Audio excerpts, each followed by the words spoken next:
Daytona International Speedway, one of the fastest and toughest tracks in the globe. It is challenging enough to drive the oval with its bumps and high speeds, but tonight, drivers from across the globe have congregated to iRacing's Daytona International Speedway for a special event for a great cause. This evening, Lotus 79s will zip their way around this 2.5-mile superspeedway for the Thumbs Up Cancer Down 250 presented by Reeve's Complete Auto Repair and Service Center. Hello everyone and welcome to Daytona Beach, Florida for tonight's action. I'm Justin Prince. Alongside the booth tonight is Renzo Bonder. Hugo Weiss is in the production trailer for this evening's event with cameras provided by Esteban Bolu at TrackCams22.com. Tonight, a very special event for Renzo. More than $890 have been raised so far for Thumbs Up Cancer Down, and these competitors are ready to race for a great cause. They're ready to race for a great cause. I know cancer sucks. My mom had cancer and she beat it. She's been already outside of remission for quite a while now, but nevertheless, the fight is always very hard, and every support that you can get, monetary, emotional, is always important. But it's a track that normally you see NASCAR's in it, seen the Lotus 79. It's really interesting. It's a car that is not made for this kind of oval. They did not see only left turns. They see right turns as well. But because they are so fast and so fun to drive, hey, why not give it a shot? Let's take a look at your track. As you can see, 2.5 miles, 4.02 kilometers for tonight. 31 degrees of banking in the corners, 18 degrees in the tri-oval, just 2 degrees down the back straightaway. And keep in mind, we're using the 2007 version of the Daytona International Speedway for tonight that iRacing has available to users, meaning this is a much more bumpier surface for these cars tonight, carrying speeds of more than 190 miles per hour, Renzo. Yeah, it's a very tough track. You know, whoever has those high-end wheels might feel those bumps, I think, more than usual in its steering wheel. And it's going to be very hard to stay in draft because the cars have so much pace. As, you know, normally you see NASCARs trying to keep the car on track, but it is so bumpy that keep it within that draft, it requires a certain amount of skills that usually people don't have. Let's talk about that car a little bit more. The Lotus 79 with this 32-valve DOHC Cosworth DFB V8 engine and its major speeds. A classic car that is used by some of the drivers tonight in many different series and is one of the most popular retro cars on the entire platform, Lorenzo. Yeah, it is also one of the cars that has one of the first cars ever to have the ground effect, you know, the low wing and the big rear wing. As I'm seeing guys trying to actually go for lap one and all hell breaks loose in the track just for fun. But is one of those cars that generates a lot of downforce. Cars usually stayed in the middle with those wings, but it's fun nevertheless to drive that car, even though I never actually had a chance to drive that car properly. And tonight's going to bring some major challenges for our competitors, from the pit entries to how you race the track, because tonight they'll have to pace themselves. 250 miles for tonight's action. That's 100 laps the distance for a race. And it is essentially a three-stopper and a tight one at that, Renzo, on fuel. Drivers are estimated to make it 25 laps on the gas for this event, meaning fuel saving could be evident throughout this race, as well as the entry to make sure you make it in time for the commitment cone. It's much earlier compared to the current day Daytona here at this racetrack. Yeah, it's about 5 or 10 meters more than what would you get in the real life Daytona, but that commitment can be very complicated. These cars, you know, because they're driving left side all the time and they have better performance brakes than the NASCAR cars, they can brake easier, but it's also easy to lock them, especially at high speeds of 190 miles per hour, 180 miles per hour. But it's going to be a challenge, and that fuel you just said is also key. You know, saving the fuel, especially towards that last stint, the last pit stop. Whoever actually has the better strategy and is not full throttle all single time, I have a little bit of the advantage coming down to the final laps. And a lot of work has been going into this event. Months of planning for this race, Lorenzo. And live race control is among the many different things to keep in mind for tonight. Drivers are to stay above the white/yellow lines for tonight, and no bump drafting is allowed as well, Renzo, because of the chance for incidents. Yeah, the chance for instance is quite huge, you know, because they're driving so close to one another. And I've tried, you know, using bump drafts in cars with wings. It doesn't work. It's very complicated. Normally going to send the guy up flying into the wall, and that's the thing you really don't want to have, especially cars that's bunched up in the first few laps and whenever they come out of the pit lane on their pit stops. Now, keep in mind, there are prizes for tonight's race as well. First place will be awarded $200, was Dewar's world-famous taffy shoes plus a shirt. Second place, $100 and a shirt. Third place, $50 and a shirt. And the top donor as well receive a Thumbs Up Cancer Down swag package with a choice of product from Midwest Simulations. A lot of awards on the line, but again, the drivers were encouraged as part of the entry to donate to Thumbs Up Cancer Down. And that's the beauty of this event, is raising a lot of awareness, again, for Thumbs Up Cancer Down and the work they do as a charity, Lorenzo. Yeah, again, the work that they do is just important, and we see and we know, again, cancer is not the easiest thing to beat. Even if the easiest of cancers is already a big fight. Again, my mom had cancer. I know people that had cancer, and I know the fight is pretty much strong. And every support you can get, every small donation that you can make, it's very important. It helps out a great cause. So I really am happy to see the drivers, you know, just taking the opportunity and taking the initiative of, you know, just taking a stand and supporting this fight against cancer. Absolutely. Some of the drivers taking part in tonight's event are those you may be familiar with the Lionheart Retro Series as well. Ricky Harden at the top of the board in practice, 44.638, DJ Clark, Paul Jenkins, Kerry Kelso, and Samuel Ryman, the top 5 on the board at the moment. It's going to be a race where we're going to see a lot of familiar names, but a lot of our competitors who across the iRacing service are known for their skills in open wheel racing, sometimes in stock cars, sometimes behind the scenes. All are coming out for this great cause tonight as we see Chris Fowler 6th on the board. Yeah, and you can see the times are pretty much close to one another, Justin. Basically, Rick, the gap to 1 second, I think, stretches out, I think, all the way down to P25 or P26, where we get into the 45.9, 45.7. So it's very close to one another. Of course, draft played a part in over here. So the normal laps you might see might be around the 45.1 and 2 if you're not on draft, but still, it's a very fast car nevertheless.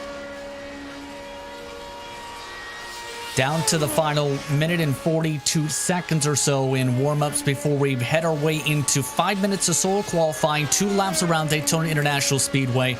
When it comes to this type of race, what do you need to think about as a driver when it comes to an event such as this, knowing that the speeds are going to be massive, 45-second lap times? It's going to be difficult with the track position.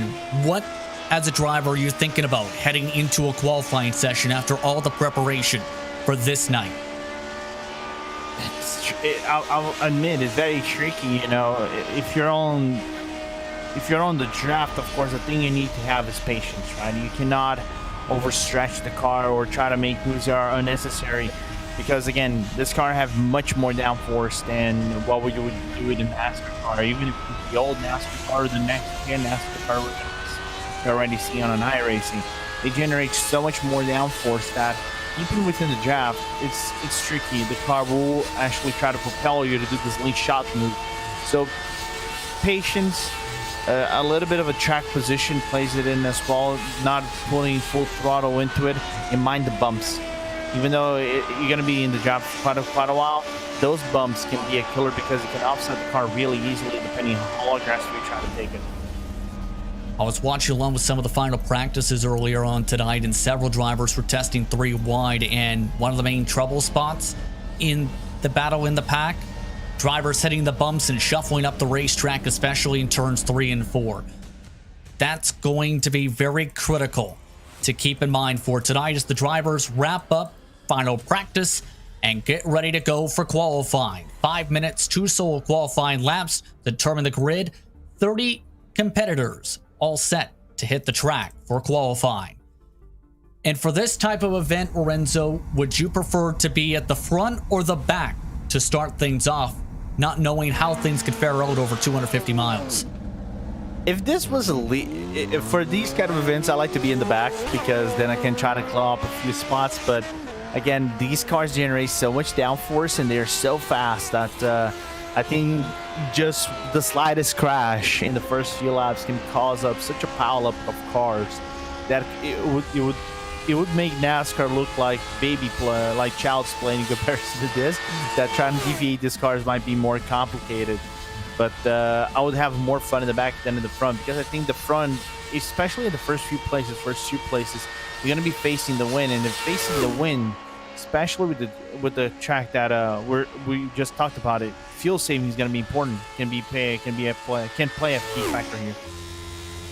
This is Creighton Carter we're following along with the starting qualifying, and talk us through how you build up the speed here at Daytona. Is it similar in your opinion to a stock car, or is there a different approach you would take with the Lotus 79 for this race? No, for me there's a different approach because of the bumpiness, especially staying on the bottom side. It makes the car a little bit loose, and plus it makes the car somewhat losing speed, especially throughout 1 and 2. So you want to stay at the top side as max as you can. Maybe the first lap will not be the fastest because you're still trying to build up that speed. So you're gonna be majorly in the top row, like you can see Creighton Carter doing that right now, where it is less bumpy, and then you can launch yourself on the banking into the flat part, and you can generate some speed out of it. Let's see what the lap will be for Creighton Carter right now. Opening lap at 195 miles an hour at the stripe of 46.509. That is slower than Jason Galvin's 46.358 and Quincy Carter's 46.199. Kelso also setting at 46.191 on their initial laps for qualifying. The second lap, as you talked about, though, planted right up against that yellow line at the bottom of the racetrack, trying to maximize as much speed as possible at 198 miles an hour going into turn 3. And you can see some drivers staying on the bottom line again. It is kind of risky because the car gets loose and can actually lose some speed in the middle of it. But that bottom line, the guys are using quite to the max, and I think Carter might not be able to get a faster lap. Let's take a look and see how well he will do. How about a 45.794 on the second lap? That's the quickest of the second time around so far. Galvin shuffled to third as several more times continue to come on in across the board. And Mark Cohen already up to the top of the board with a 45.784. Samuel Ryman pips him with a 45.768. Very quick lap times around the racetrack, similar to what some of them had ran in the draft, in fact, earlier tonight as we look at Todd Kirkwood. And it's insane how close they are because I think the gap, the 1 second advantage still hasn't been reached. The last guy that actually put up a lap is Matt Taylor with a 46.504, still within the second. So it is insane how close these guys are right now on the track. And you can definitely tell some of the experience from the various services and series across iRacing coming into play for some of these competitors, to where they have a lot of speed and want to be up at the front of the field, as Kirkwood up inside the top 5 of this qualifying run, by the way. Matt Taylor, who has been one of the strongest drivers in Lionheart competition, now up towards the top of the board of 45.763. Check that 764. Last time by, that is a couple 1,000ths of a second quicker than Samuel Ryman as we take a look at Matt Wagner.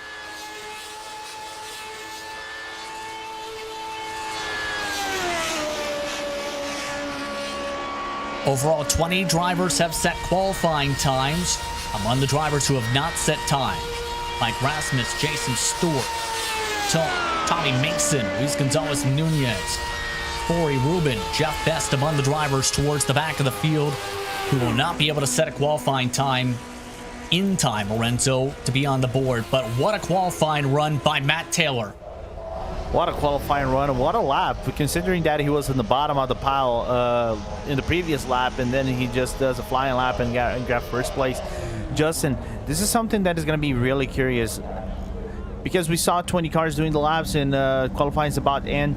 Gap to first to 20th of all running cars, just 1/10 of a second, 0.163 total. With that, it's time to look at how our drivers will start for tonight. On the pole tonight is Matt Taylor with a 45.764, 5/1000 of a second quicker than Samuel Ryman. Tyler Graf will start in third alongside Mark Cohn, with Creighton Carter in fifth position. Todd Kirkwood rounds out the top 6 starting positions with Ken Hacker in 7th. Quincy Carter will start in 8th with Ricky Hardin in 9th. Isaiah Dupree rounds out the top 10. Michael O'Brien, he's had some good runs in Lionheart Retro Series competition, starts in 11th with Kerry Kelso in 12th. DJ Clark, known for his sim racing broadcasting skills, as well drives in various Lionheart competitions, starts in 13th with Ron Hacker in 14th. Charles Teen and Paul Jenkins round out the top 16 with Matt Wagner and Jason Galvin towards the back of the field, 17th and 18th. And the last, the drivers who set qualifying times, Chris Staples, Isaac Snyder round out the 20 drivers who set times. The rest of the field did not set qualifying times. Among those, Mike Rasmus, Luis Gonzalez Nunez, Jason Stewart, Charlie Gutai, along with Chris Fowler rather, Tommy Mason, Jeff Best, and Corey Rubin. With that, the drivers are getting ready to go, and a race control, wrapping things up with the drivers, Scott Bolster and Scott Rupp in race control for tonight. A very special night, Lorenzo, all for a great cause for Thumbs Up Cancer Down tonight. All for Thumbs Up Cancer Down, Fight for Cancer, and every donation is going to be very well appreciated, and all we want is to have some fun on the track. Again, it's not the combo you normally would see. It's instead of hardtop closed racing, you guys are going to see draft pack racing with open wheelers, and those open wheelers, they are not advanced technologically like we see nowadays.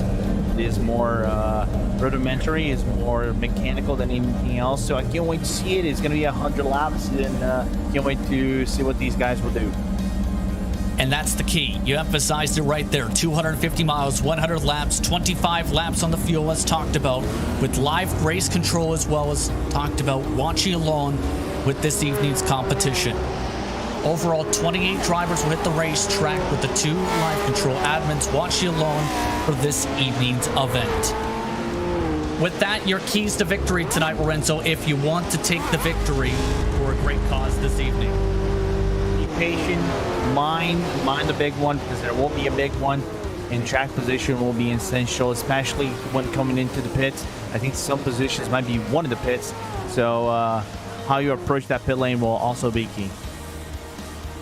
Who are you watching the most tonight, driver-wise? Because there's plenty of big names in this field from across Lionheart competition, and some of the people who organize this event have connections to Lionheart as well. Yeah, some guys with connections to Lionheart. I think some other guys in the Classic IndyCar series, because they use that car specifically. But it's gonna be interesting to see how they will do it. And again, if I have to pick a guy, I'm gonna put it on Creighton Carter. You know, he was looking solid towards practice, and he knows what he's doing. But again, my jinxing has been so good here, Justin. I don't want to jinx the drivers. I just want them to have fun. Keep in mind as well, there are no fast repairs for tonight, meaning one big incident, it could spell the end for some of these drivers. You do not want to risk getting damage early on for this special event. But the Thumbs Up Cancer Down 250 presented by Reeve's Complete Auto Repair and Service Center is underway from Daytona. And a great launch by Matt Taylor, already pulling away by several car lengths. One driver spinning towards the back in the front stretch in the grass. We stay green. It was Isaac Snyder. By the way, the outside is actually really packed up in the middle of the pack. That's why the bottom pack actually cleared themselves away a little bit, but we're still under green. Already, battle for the race lead for the first time is on. Graaf to the outside of Matt Taylor. Mark Cohn trying to help him on that second line. Samuel Ryman joining suit. Brendan Carter preferring the bottom line. And this is the tough part that was noted in practice as well, is being able to fully clear by the drivers in front. It can be very tricky here with these cars, but the first lap will go the way by just the nose to Matt Taylor by 0.000. Literally nothing, as you can see the double file and guys trying to move in the middle of the pack right here. I think I saw Ken Hacker, someone right behind him, trying to actually move up the lane. I think that was Ricky Harden, to be more honest, trying to get into the top line and just ride the draft and save some fuel. And that's going to be very important for the race such as this, to be able to make sure you make it to lap 25, lap 50, lap 75 for the stops. You don't want to be that driver who has to take an extra stop in this type of a race. Yeah, especially this is kind of like the IndyCar, like Indy 500 style race, where the different strategies might be key, and you really don't want to go for that last minute or last splash and dash and just crumble your hopes, as Tyler Graaf now takes the lead with the marginal gap against Matt Taylor. That was at the stripe by 2/100ths of a second last time by. He is still trying to get himself fully clear, it looks like, down the backstretch. Currently, the speed's just a tick under 200 miles per hour. By the way, the track is fairly cool for today's race. The in-sim time is just past 9 a.m. May 15th, 2021 for our drivers. 28 degrees Celsius is the track temp, 26 is the air temp. Winds currently gusting to the west, 2 miles an hour. That's towards the turn 3 banking for our competitors. So a lot of grip for these cars. A lot of grip for these cars, and it makes them quite fast. That's why they're reaching these 200 mile per hours, and of course the draft is playing its effect as well. But keeping in mind, that bottom line actually got checked up a little bit at the line, got a little bit confusing, and we nearly had our first crash of the race.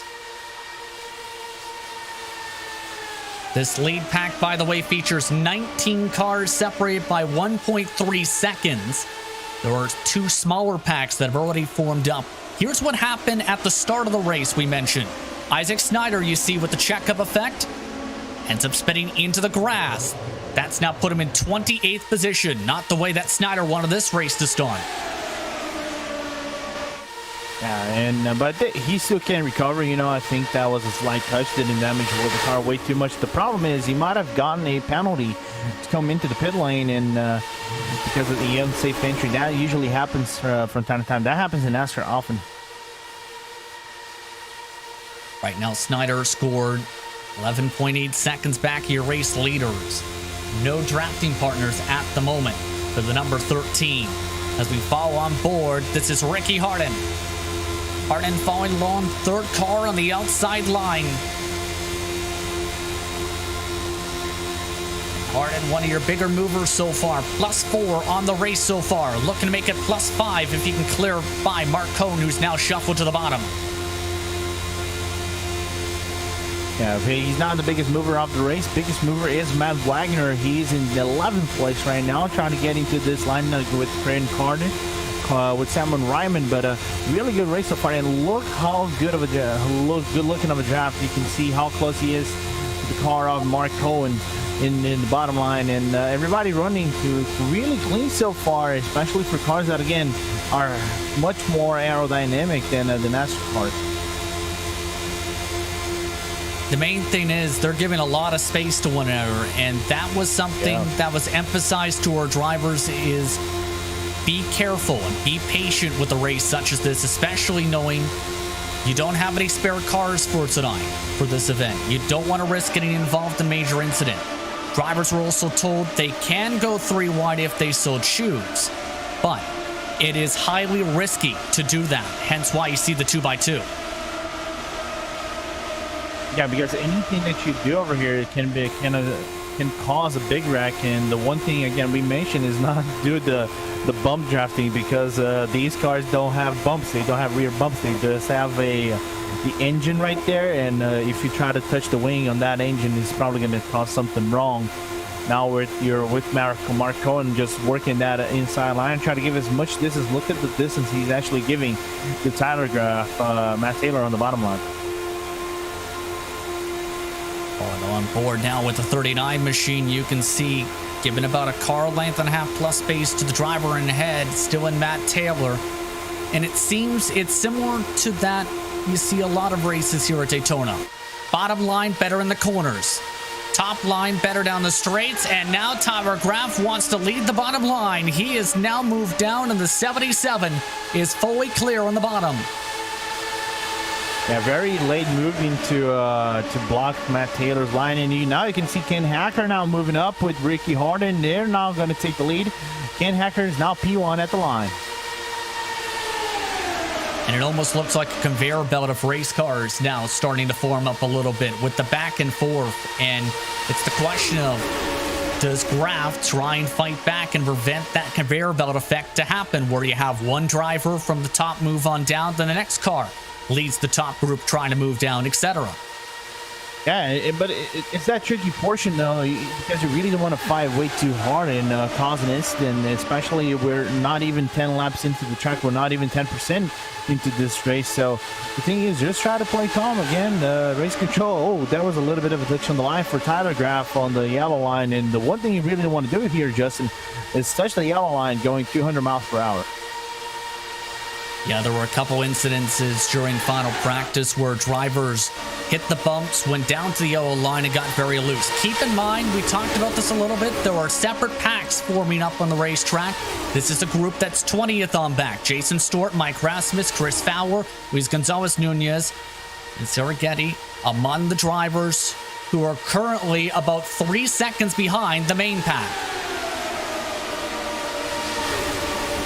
There's also a secondary group as well of Tommy Mason, Jeff Best, Corey Rubin, who are another 3 seconds behind those cars, as you see in the backdrop as we look back at the race leaders. Yeah, and talking about that second train is actually they're doing the similar laps as everybody in the field they're actually doing, right about 45 mid-lows, and there isn't marginal gains. Actually, the one car that is actually catching is Jason Stewart. He's the first car in that train. He's right about 2.4 away from that pad, 19 car pack, and he's actually catching bit by bit. Last lap catched 0.2 of a second.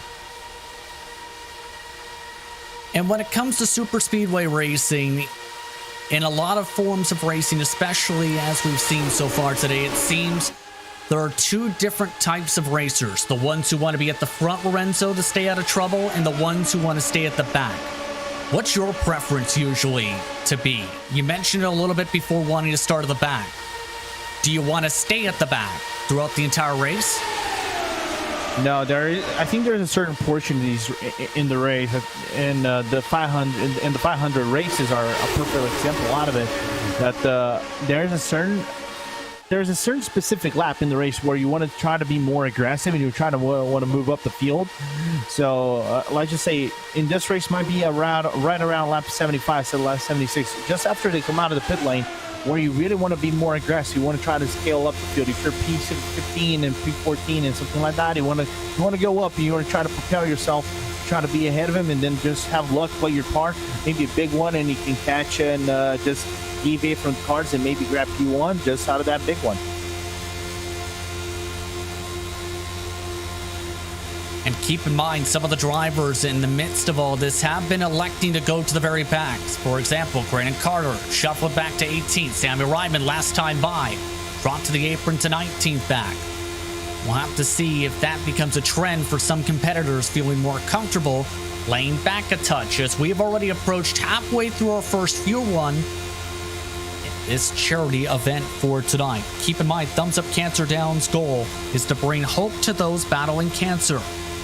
They know they can't find a cure for it, but they can bring comfort. The best medicine is knowing someone is by your side in the fight. And one of the best ways to do that is their power-up packs, which for $25 pays from start to finish, including everything inside of it. Delivery, storage, and these packs can change cancer patients' lives. Something witnessed firsthand by some of those involved. As well, keep in mind, If anyone has a family member going through treatment, you can request a pack free of charge by clicking on Power Up Packs and then request at the top of the website, thumbsupcancerdown.com. Again, thumbsupcancerdown.com for more information. 86 laps to go, this time by at the moment. It's back and forth for the race lead. Tyler Graaff on the bottom, Ken Hacker on the top. The early stages of this charity event here at Daytona. Ricky Harden in third position. Will he choose to move down? No, he elects to stay on the middle line. But someone we have to take a look over here, Justin, that we can catch our eyes. Not only Ron Hacker is doing a really good race so far. Paul Jenkins, they are the two biggest movers in the field so far. They're right about 9 places up for Ron Hacker, and Paul Jenkins 10 places up in this field and staying within top 5, top 6. So really good for them, staying within the touch of these guys in the lead, and again, conserving that fuel and then propelling themselves into something extra, because I can see Harden and Ken Hacker try to, break away a little bit from Tyler Graaff and basically have a one line, but they can't. The trap of these cars is just stupendous that it's very hard to break away. I'm noticing Chris Staples is also up a +9 on the race. He's starting to gain a lot of ground on the bottom of the racetrack too. Winnipeg, Canada-based driver. You can see running at 201 miles an hour at the very tip of the rev limiter. And having to be nice and patient here on this bottom groove. Nowhere for him to move up yet. Trouble down the back stretch. One of the back groups has had some trouble. We stay green for now. Corey Rubin is upside down. Tommy Mason also involved. That's the third pack of cars that was on the racetrack. Again, we stay green.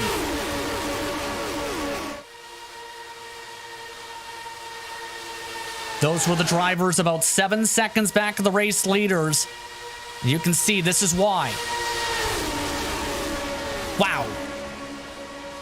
Yeah, looking at Corey Rubin's camera right here, I think he got checked up a little bit and had to save the car.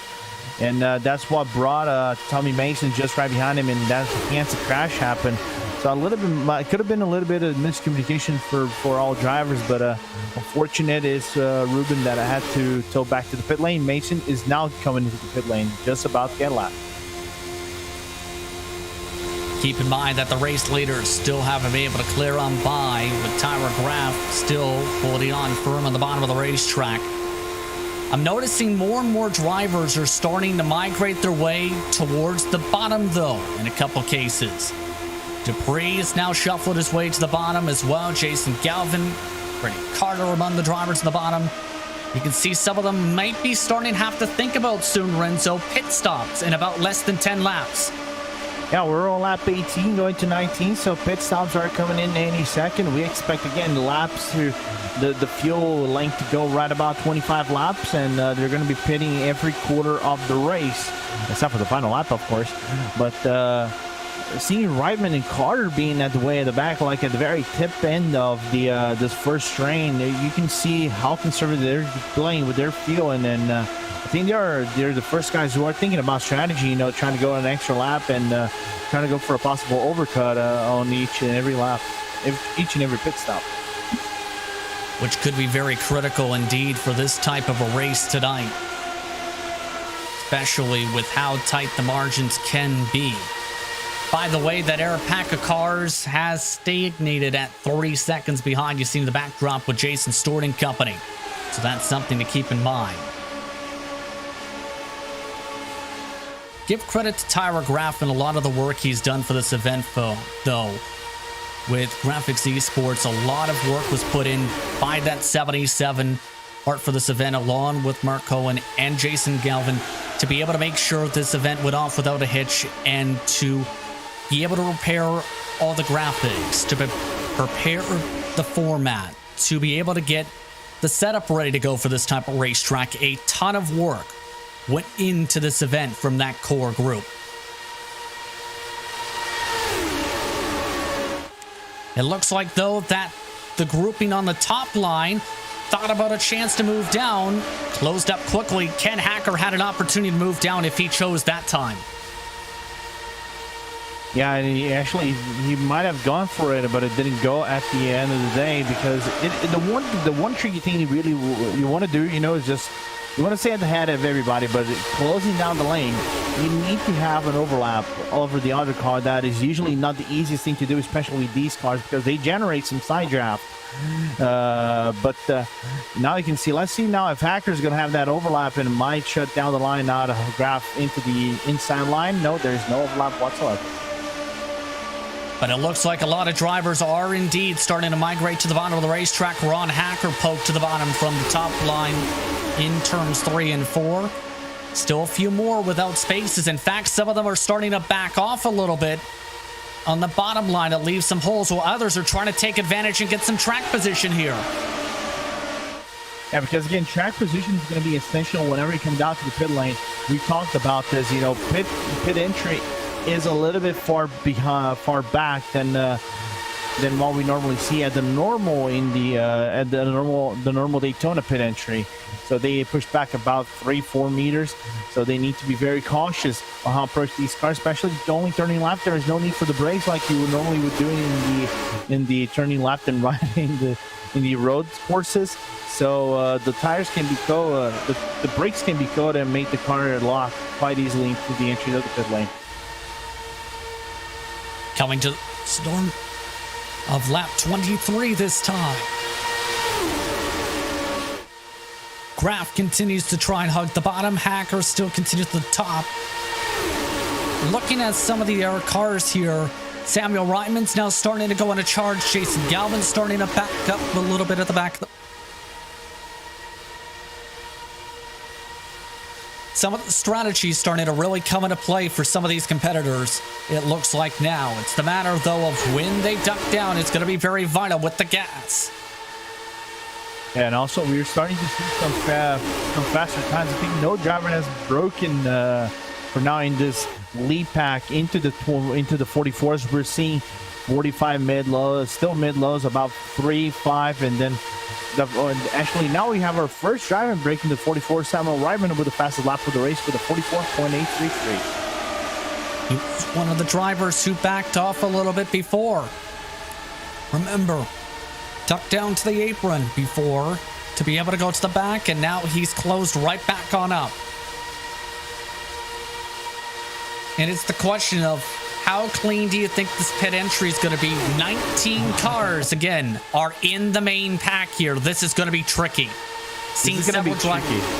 I've seen several drivers in practice send it into the grass trying to test the limits. Samuel Ryman's, in fact, coming in. He was that driver who tested his limits by going in the grass before. The 63 is ducked in. The rest of the field has stayed out. So Ryman might not be able to make it to lap 100 at the current projections. Only made it to the start of lap 25. Yeah, the first driver coming into the pit lane, but I think the most important thing, it was the only driver coming into the pit lane. So that could play a factor. Even though he did the fastest lap of the race, that factor of coming in first and alone, you know, strategies can play out a little bit. We can have a yellow flag midway through the race, but that is huge. That is very huge. And over the radio, pit calls all across the board. Here we go.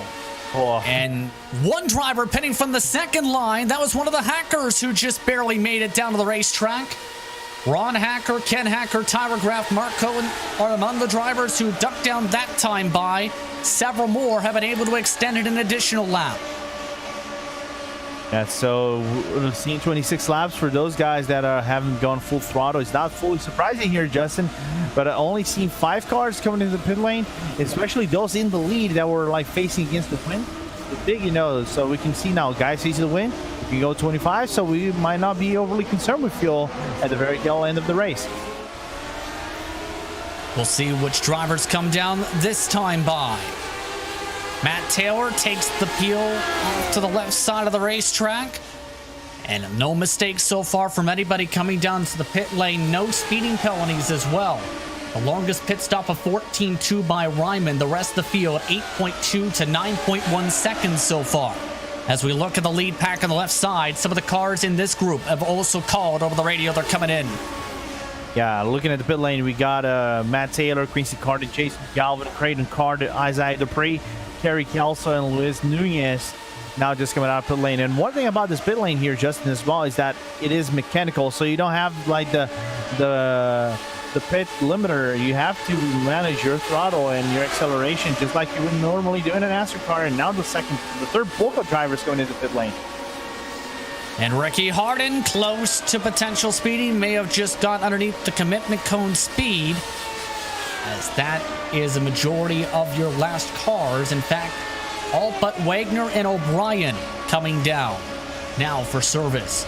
Matt Taylor currently is cycled in front of Marco and Tyler Graf among the drivers who've already came out of the pit lane. These are the drivers who haven't ducked down to the right side of your screen.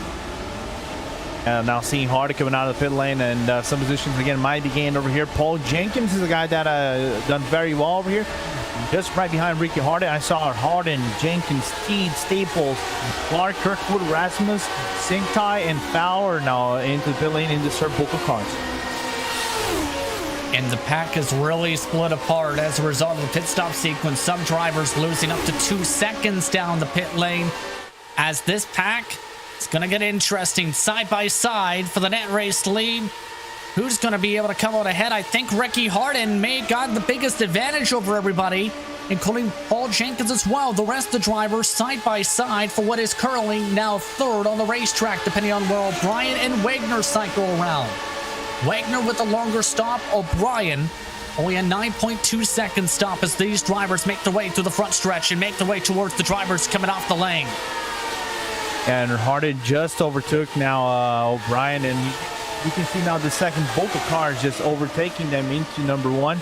And Harden eventually is going to be caught by that second train of cars. But look at that. Just guys trying to tuck in left, right, forward, nearly 3 wide. And I think that is O'Brien having an issue into the pit lane. Yeah, and you can see one of the commitment cones going flying, in fact. Rip cone. Overall, Matt Wagner, the only driver caught speeding. Along with Kerry Kelso, rather, 2 drivers caught speeding with 48-second pit stops. It's a 40-second stop and hold if you speed in the first section down the pit lane. So that has cost some drivers.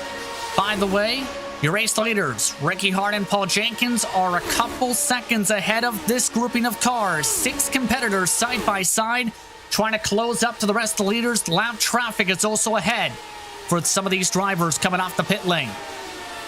And we can see these bunch of cars trying to share draft one another, trying to go for movements. I think the invention now has to go to Harden and Jenkins because they're so close to one another. They can share draft and basically switch places for every single time, every single lap, and they can stretch it out maybe for 25 more laps just because of that. We see that in Indianapolis. Hey, why not do it in Daytona? A couple drivers, keep in mind, had to come down a second time down to the pit lane for extended stops.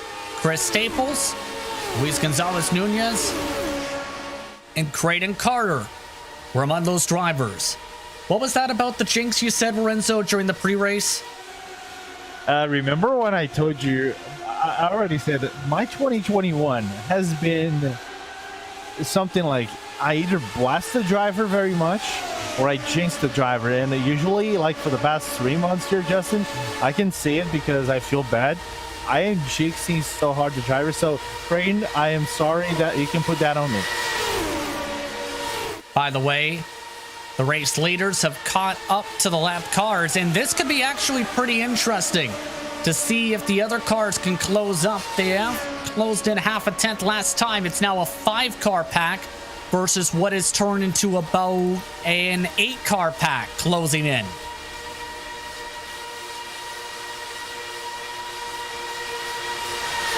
And the speeds are getting quicker and quicker as well. 44-second lap times across the board for your top 8 last time by. Some of their fastest laps of the race. As the other pack is about to close in, within 1 second is Matt Taylor, Ken Hacker, Mark Cohen, DJ Clark, Tyler Graf, and Jason Galvin. The rest of the field at least 5 seconds behind your race leader as the pack pack now it converges up as here is the other grouping of cars referred to. Ron Hacker, Chris Fowler, Quincy Carter, Charles Teed, Mike Rasmus, Todd Kirkwood among the drivers in this group. I don't know if that was planned or not, because last lap for both Harden and Jenkins has been 45.4s. Everybody else on that second pack has been on the 45 here to 44.9, so that's why they catched up so quickly, and now it's all bunched up. Back markers and leaders all close out one together.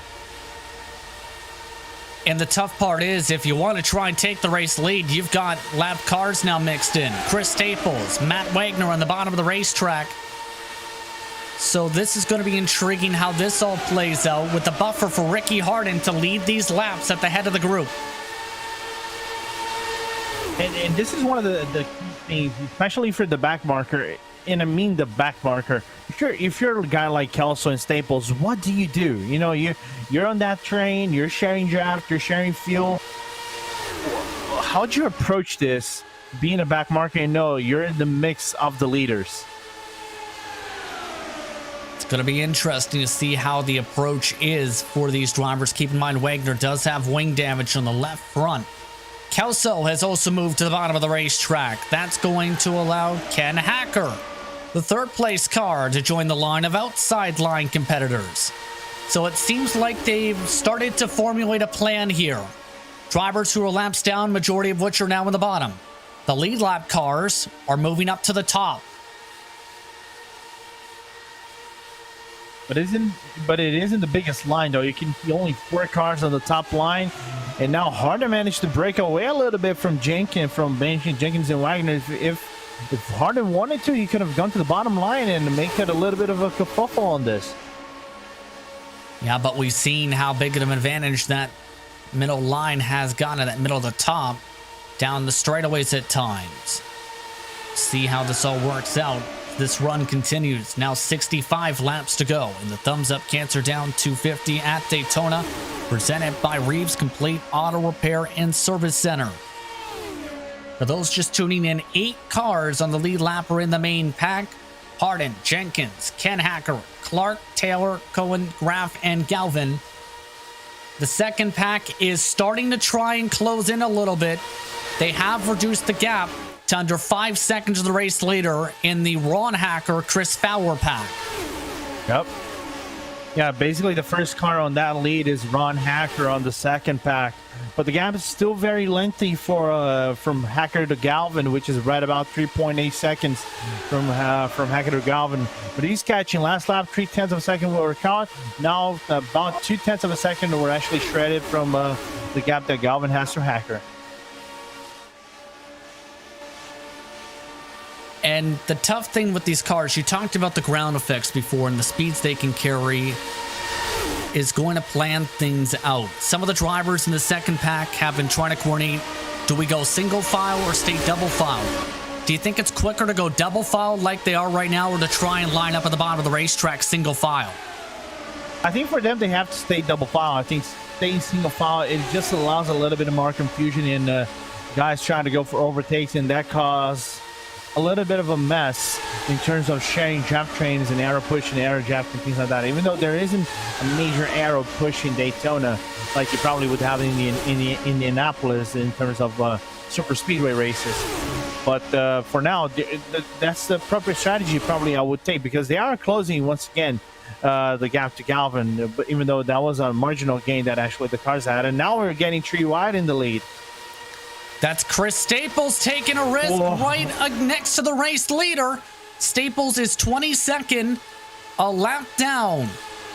This is to unlap himself, and he makes it work. That got a little bit dicey. Jenkins checked up hard to avoid a possible crash.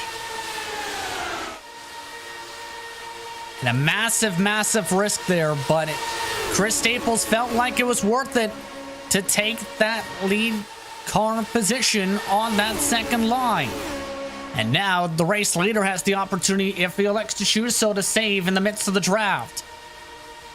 And now, in fact, Staples will move down to the bottom of the racetrack in front of Matt Wagner and allow Harden to lead that second line once more. Still 4 cars on that second line. DJ Clark, the last of them.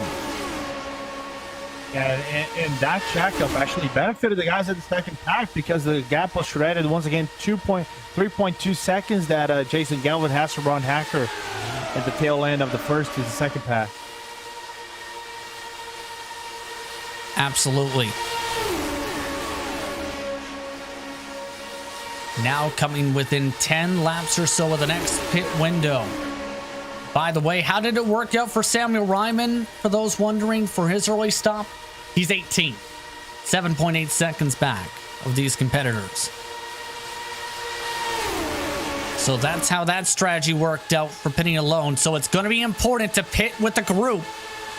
And as we've seen, the overcut can be very powerful with the right amount of cars so far in this race, as Harden continues to lead. And now there's Wagner in between Harden and Matt Taylor. And now Hacker now moving into P3. Paul Jenkins has to tuck the car back into the bottom lane. Now brings Hacker into the P3 right now. Keep in mind that Wagner is trying to battle for a lap back in this grouping that's talked about. That's going to be important if trouble was to be afoot in this race. Nowhere for him to go as Harden loses ground again in the corner. Matt Taylor starting to gain ground on the bottom of the racetrack, though. Can he figure out a way to make it side by side for the lead? Paul Jenkins has also shuffled his way to the bottom. It's now just 3 cars plus Clark, who is a couple car lanes back, who are grouped together. And again, is that thing of trying to figure out which is the faster line lap by lap, because it is so dynamic, right? It's, at one lap it can be the bottom line, and the other lap can be the top line, and that shift of pace can be so tricky. As I can see Hacker trying to break away and go for 3 wide on the exit on the entry on corner number 3, but didn't have any launch whatsoever to go for that 3 wide or the space. And the space is going to be very valuable. Keep in mind, it's going to be very tight to go 3 wide here. It is possible here at this racetrack for today. It's talked about and we've seen it already. And it looks like Hacker electing to stay in line for now and keep things conservative for the time being.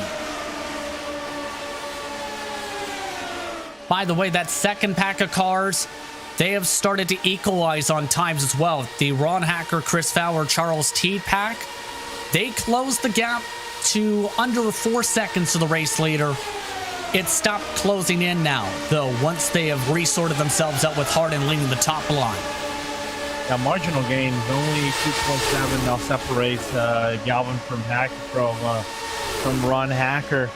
And it's going down, but it isn't something that the second trainer cars would have wanted to gain lap by lap. And again, these cars, very amazing to drive here on the iRacing service. We talked about some of the series that take part with these cars. It's amazing the sense of pride from the iRace community in particular with these cars and the support they have and what they've been able to accomplish with the Lotus 79s on the service, including this race tonight. It's a car that it's for the purists, right? Some people like the more modern things, you know, buttons and technical aspects of a car, you know, more electrical aspects of a car. This car barely has anything electrical. I think the only thing that is electrical, air quotes, might be the engine with the electronic. I think it has electronic injection, if I recall correctly. But other than that, it's basically all mechanical. And so every work that you do, you have to rely on the wheel and your setup to be very effective on each and every lap that you do on your stint.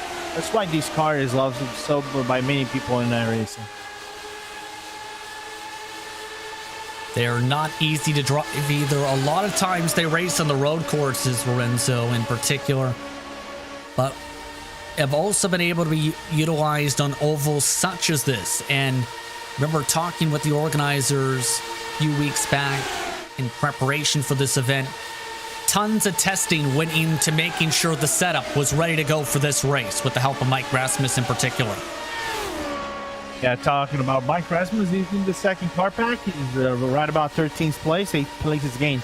So the setup that was actually developed was really good. You know, it keeps the car stable, keeps it really fast, doing about 200 miles per hour to 202 miles per hour, depending on how well on the draft you are. So keeping them really stable, that's what matters the most, especially with the bumpiness of the old Daytona track in comparison to the new Daytona track, where it's more flat. Falling on board now with the second pack. They are still making marginal gains. Do you think they can get to the main pack in time for pit stops? It's a couple laps away, keep in mind. They would need a big checkup from the first line to get within right about. If they get right about 1.3 seconds, then you can start believe you can get to Jason Galvin. But it requires something extraordinary out of the guys in front of the first pack to check up everybody else and lose that advantage they have. Keep in mind that there are some stranglers that they might be able to try and pick up the draft of, such as Tyler Graaf, if they get within about a second or so once pit stop sequences close out. But we are now approaching that window for the second pit stops. We have been green from flag to flag so far, and the battle for drivers looking to stay on the lead lap continuing as Chris Staples continues to lead that bottom line. Second car in the top line, Matt Wagner, is also battling for a lap back. And that's going to be critical to be able to get their lap back, is how they handle their pit stop and how they cycle through. Matt Taylor, keep in mind, has the opportunity to go for the undercut if he chooses here, Lorenzo, since he's on the bottom, and Ricky Harden's got the tough part of the sequence of being on the top here, coming up to 51 to go. Yeah, but I think for Harden, he has faced a few cars within the draft, so he could have saved a little bit of fuel there. I don't know if it would be the same amount of fuel the guys in the back of his pack are running, but we've seen the undercut not working very well, depending on where you are in the field, because we saw the guy that went for the undercut first and foremost, which is Ryman. He's now tucked back in the third pack of this race in 18th place, 3.2 seconds back from the second pack. That, of course, was a pit stop, as we talked about, on his own, though, which is the difficult part. By the way, there is an error pack of cars that he has been able to latch onto, 15th on back. In fact, he's coming in again on his own. Okay. So another early pit stop for Samuel Ryman. And several drivers starting to call out that they're planning to come in this lap or in the coming laps now. We'll see how this goes for this sequence at the halfway mark of the race. This lead pack is going to be interesting, because I see Chris Staples saying that he's coming in, and Phil Mondergaard, I think Ron Hacker might be coming in as well. So let's keep a few eyes there. I think two cars, Mark Cohen, Jason Galvin, Tyler Graaf coming into the pit lane, and also Ron Hacker as well. They seem to have been in sync much of the race. Ken Hacker was in that group, remember, the first sequence around. But Hacker is in the main pack on the top line. No space for him to move down. Remember, Ken Hacker was the car who had moved down from the second line to pit during the first stops. As off and away go several drivers, 7.7 to 8.2 seconds for the drivers in the pit stops this time by. We'll see who comes down at 49 laps to go, with Ricky Harden, your race leader, at the halfway point. Who will duck down this time? None of them. They'll extend it another lap. All right, that's somewhat shows, you know, the fuel strategy out of the window, right? For every for us commentators thinking, oh, they might be doing some fuel saving towards the latter portion of this race. So that makes things more exciting. You know, if they go the extra lap, 2, 3, 4 laps, then we can start thinking, oh, some of these guys might go for the underfuel and trying to propel themselves into proper positions for the final portion of the race. So things could get very dicey at the final pit stop. Can't wait to see it. I'm actually rubbing my hands here. On the right side of your screen, that's Paul Jenkins falling on board with there now on their 25th laps for a majority of these drivers for their stints. Ken Hacker has gone 27. Matt Taylor, 26. We'll see if anyone else tries to move to the bottom of the racetrack here. DJ Clark stayed on the top group. Ricky Harden's moving down. He wants to try and get space for the pit stops. And Wagner gave him the route about that. And Staples, which is the lead car in the pack, is coming into the pit lane as well. So we can expect to see a few cars in this lead pack coming into the pit lane, including Harden, maybe Jenkins and some other cars as well. And here we go. Harden going for the send.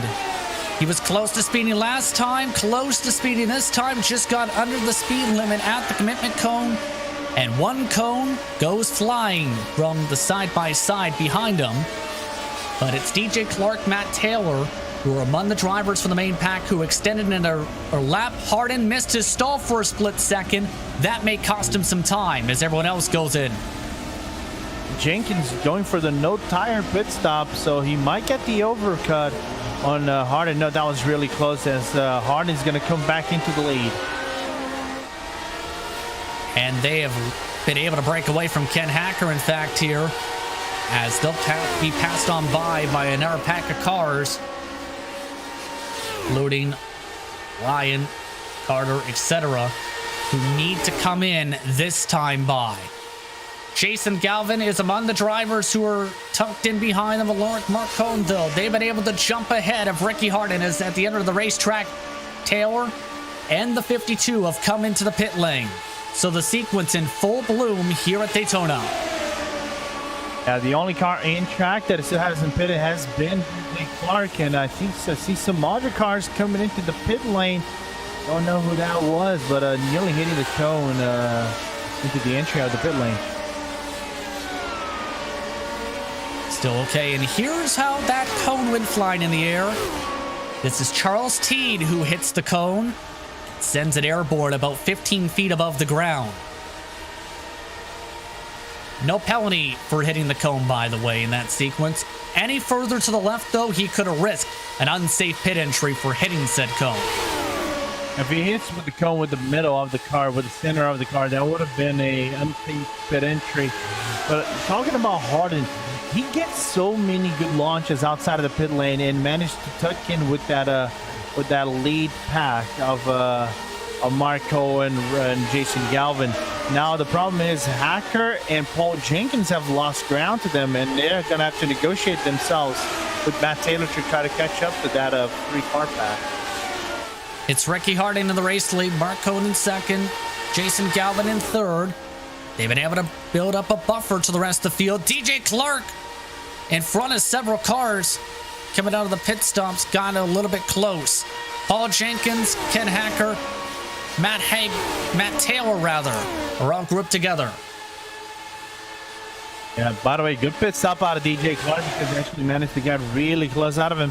And the last lap was actually Ricky Harden's fastest lap of the race with a 44.521. Couple drivers were caught with speeding during the sequence. Ron Hacker in the 47-second pit stop. He was caught.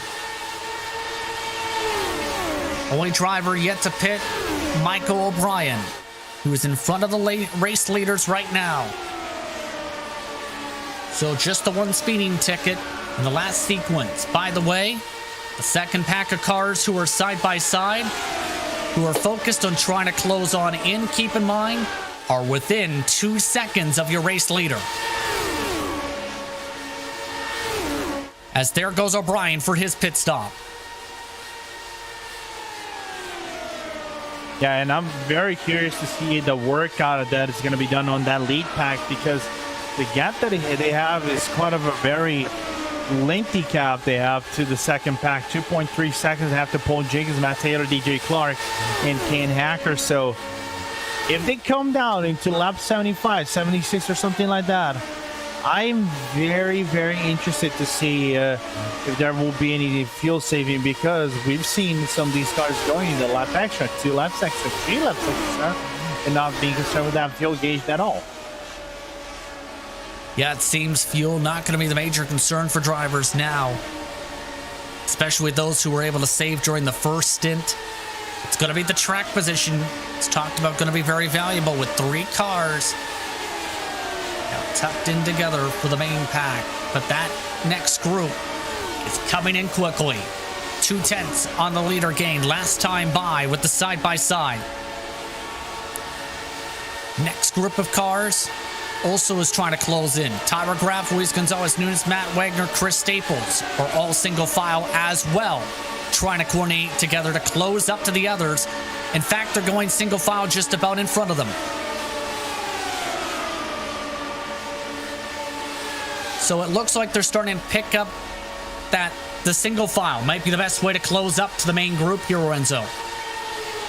Yeah, you know, Share the job as best you can. Maybe do some overtakes and try to be effective with those overtakes, because if you do it on the wrong spot, you might check up a little bit of the field and lose speed while doing it. So it's not surprising they're actually trying to, you know, share the best job, stay in the single line for now, because it isn't a huge pack of cars. They're about to they're basically have a clear field ahead of them. So the time loss it would have about sharing side draft is basically minimal. So that's why they're doing that, and they're being effective at it. Change for the lead. Mark Cohn getting a big run down the backstretch with the help of Jason Galvin. Now to the race lead. Ricky Harden shuffled to third as they migrate their way back to the yellow line. And so, some of the teamwork and the battling starting to come into play for some of these drivers. And actually taking over that lead for Mark Cohen actually did some good favors for them, because the second pack just couldn't catch on the previous lap. The gap increased right about 1/10 of a second among them. Even though it is a marginal gain they got on the second pack, just 1/10 of a second. That makes a huge difference whenever they come down to the pit lane. And now that will be another change for the lead. Looks like they're trying to swap draft here at Daytona. Jason Galvin now looking to swap with Ricky Hart, and they timed it up at the exit of the corner for the run. I don't think they're going to try and clear on by quite yet, though. In fact, it stays side by side. This could hold them up a little bit. Ricky Harden did have the fastest lap of the top 8, but they are losing time to Paul Jenkins as a whole. Yeah, lost that 1/10 of a second I was talking about. They lost it now on the previous lap, so that's brought them a little bit closer. But again, these lead changes, they need to be timed very well, and I think now Galvin might have a little bit of an overlap to go for Mark Cohen, but again, staying side by side through 3 and 4. Ricky Harden side by side for second. Big run on the bottom. And it looks like at the very least, Galvin doing a good job being able to hold on to the second line. And I think right now they've gone back to the swap draft. They might be going quicker now. Going to be doing this. It looks like they're trying to use the swap draft to be able to pull away now. Lorenzo, this is similar to what you see at the Brickyard.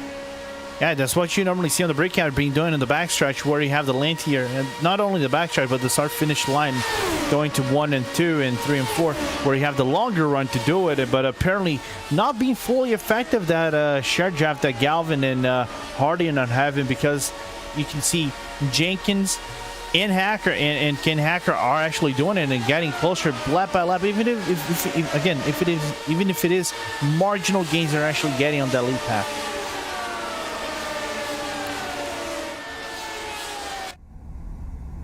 To keep ahead of the rest of the group here at Daytona. Next cars are still about 1.8 seconds behind still the main pack.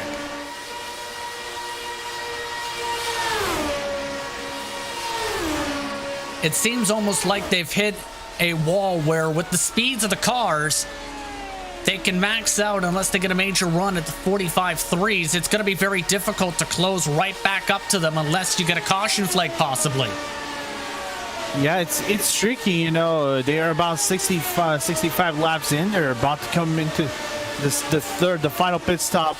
The range opens right about 10 laps in a little bit.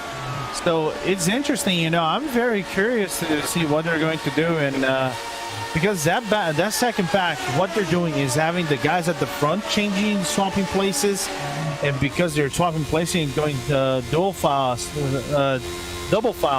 they're actually gaining some small time. Last lap was actually 1/10 stranded away from that lead pack.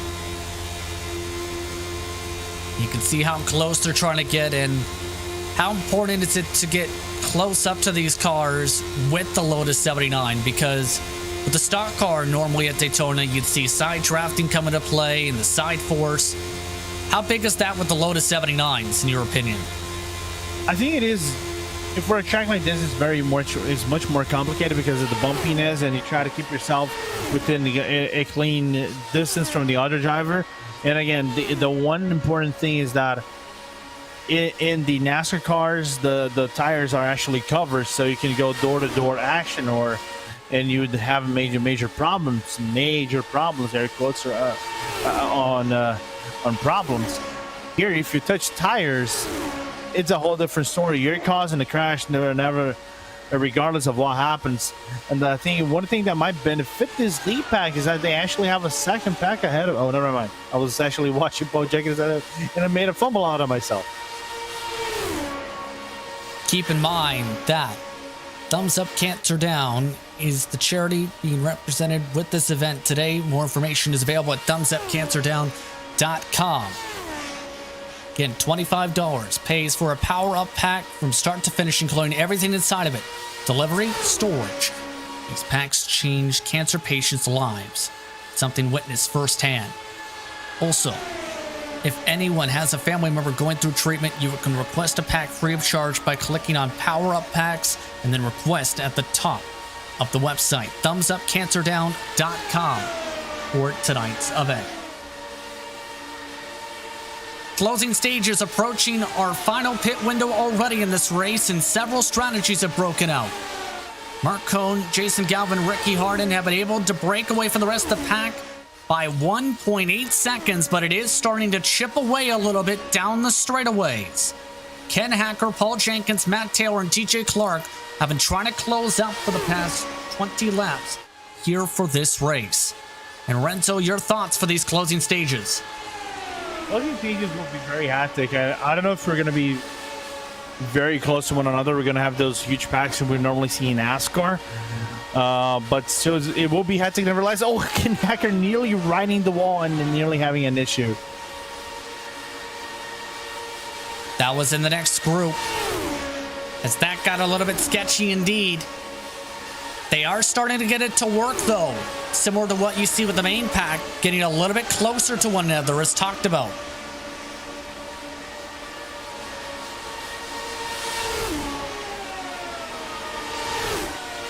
And I was just looking at the speeds that the Hacker and Jenkins were doing at the entry at turn number 3. It is pretty much similar. I think what they're gaining is basically on the turn, especially 3 and 4, is where they're gaining those mega boosts that are actually getting closer and closer into the field. But a gap, I think, is retaining again at 1.7 seconds.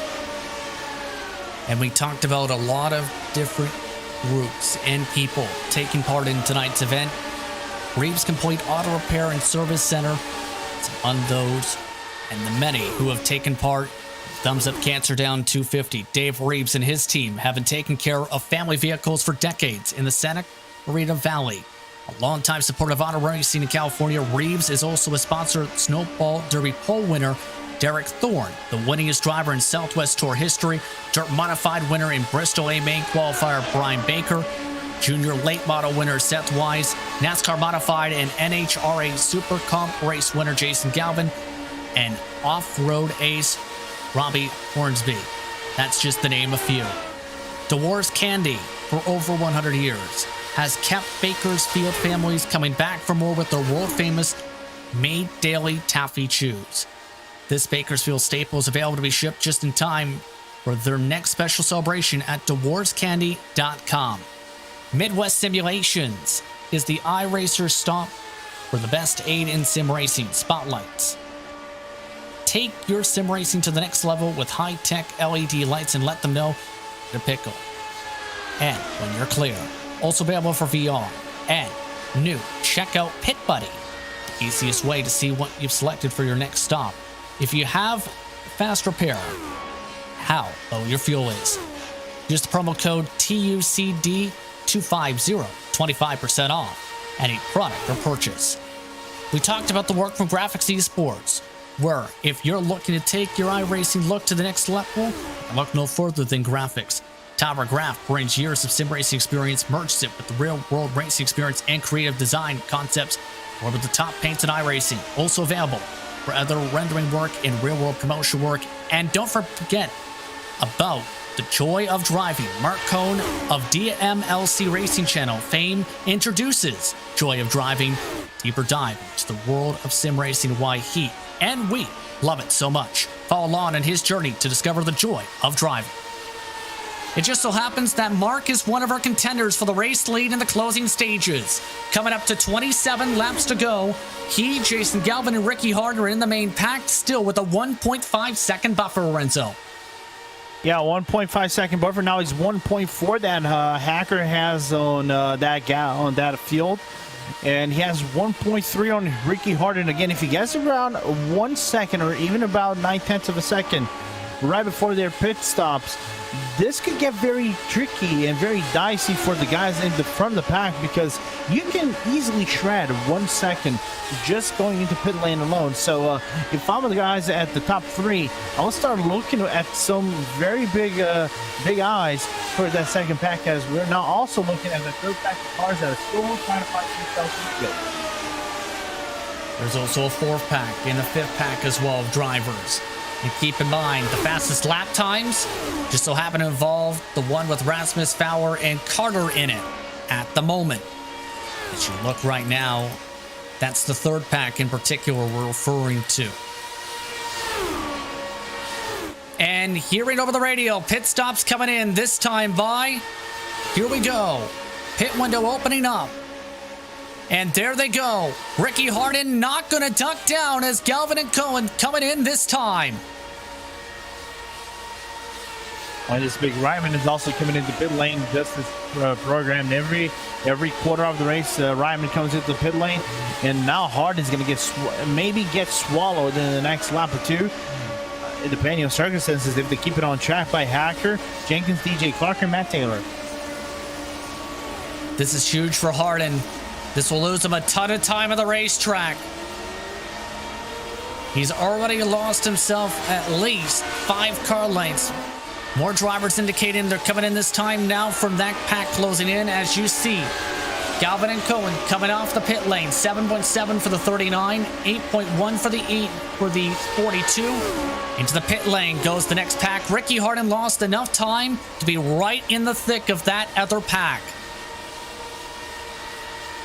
And Jenkins put a very good launch into the pit lane entry that basically shredded right about half a second on Ricky Hart. And now really want to say, I think Hacker missed his stall a little bit, and that is going to affect him quite a lot into this pit stop. Ken Hacker losing some time. Ricky Harden off and away, the first one off the lane for that group. Question is, where will the other drivers cycle? Keep an eye on the 39 and the 42. Those drivers coming over on the banking now. Ricky Harden trying to exit the lane. Cohen and Galvin try to run side by side as Harden peels off the lane. Paul Jenkins will also close up to this group. Ricky Harden able to get the edge over these drivers. And finally, Paul Jenkins actually managed to get the pit exit that he wanted to, and actually got closer to Jason Galvin and Mark Cohen. So we're going to have a 4-car battle for the lead into this race. Matt Taylor just didn't get the same luck. 1.9 seconds behind Paul Jenkins will be top 5. Again, this is the battle for the net lead. Paul Jenkins now in the thick of things. He was among the drivers in that main pack before. Harden now under attack. Getting shuffled now to the top line. Jenkins goes up to the top line to join him. One of the drivers in front of him yet to pit. Rasmus, Fowler, Kirkwood, Teed, Stewart, Best. Among the competitors yet to peel down to the pit lane. Coming up to 23 laps to go. Again, the key thing here, Justin, is that we haven't had a yellow flag in this race. So he basically ran green every single lap of this race. No, so we can actually see a yellow flag now that we're on the critical laps of this race, just because they're going to be battling hard for the lead and trying to break themselves away with 25, with now 23 to go. And the Watchman continues to want to ride the bottom. Now 3 cars are on the top. How will this fare out as Galvin now peaks to the top, peeling Jenkins away from the wall. He goes to make it 3 wide for the race lead. One of the first major times of 3 wide all day. Galvin can't make it work. Harding gets the better boost as a result. More drivers in front of them have come down to the pit lane. The only drivers yet to peel down, Chris Bauer in the 52 machine. Everyone else has come in for their final scheduled stop for fuel. And like I said, we're at those laps, you know, everything's going to get a little bit tricky and dicey. So not surprised to see Galvin trying to go for 3 wide on the entry out of number 3. Just didn't have any room whatsoever to stay within the side draft that had to tuck back into the top line. They are closing into a lap car as well. Keep in mind, Ron Hacker is just a little bit up the ways from these competitors. As Hardin tries to get the side forces forward. Peeled on back now, Mark Cohen. Cohen, the Watchman, will get the edge of the stripe this time. These 4 cars have built up a 3-second buffer over Ken Hacker and Matt Taylor. It's a 4-car battle for the race win. Coming up to 20 to go, this time by. Now you can see Hardin and Cohen just staying nearly wheel to wheel, one another, running free. Going to be catching Ron Hacker maybe in the next 3 or 4 laps, and it's all on Ron Hacker to try to move up the lane, but he also has to tuck down to the pit lane anytime soon, as we saw Fowler, and now he's going to be clear field for all 4 cars. Ron Hacker into the pit lane. That leaves just 1 driver yet to duck down. In tight is that 1 driver who hasn't ducked down in the 52.